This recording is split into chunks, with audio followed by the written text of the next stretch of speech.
Hi hello everyone, good evening, welcome to my channel.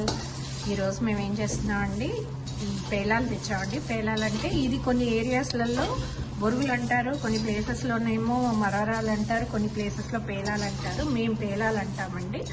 ఈ పేలాలు తెచ్చాను. ఇంకా నార్త్ ఇండియాలో అయితే బేల్ అంటారు. ఇవి తెచ్చేసి ఏం చేశారంటే ఓ 2 ప్యాకెట్స్ తెచ్చేసి కాస్త కొంచెం ఒక 3-4 టీ స్పూన్స్ ఆఫ్ ఆయిల్ వేసేసి, నూనె వేసేసి, దాంట్లో కొంచెం పల్లీలు, కాస్త పుట్నాలు, జీలకర్ర, కొంచెం మినపప్పు అవి వేసేసి తాలింపులాగా వేసేసి కరివేపాకు వేసి కాస్త ఉప్పు కారం వేసేసి ఇలా దోరగా వేపుతున్నామండి. చూడండి, ఇలా వచ్చే వరకు అంటే ఇలా వేగిందండి, మంచిగా వేగింది. ఇది చల్లారాక ఒక చిన్న డబ్బాలో వేసి పెట్టుకుంటామండి. వేసి పెట్టుకొని మేము ఎప్పుడైనా తినాలనుకుంటే ఇది ఒక వారం 10 రోజులు బాగా ఉంటుంది. ఎప్పుడైనా ఆకలి వేసినప్పుడు తినాలనుకుంటే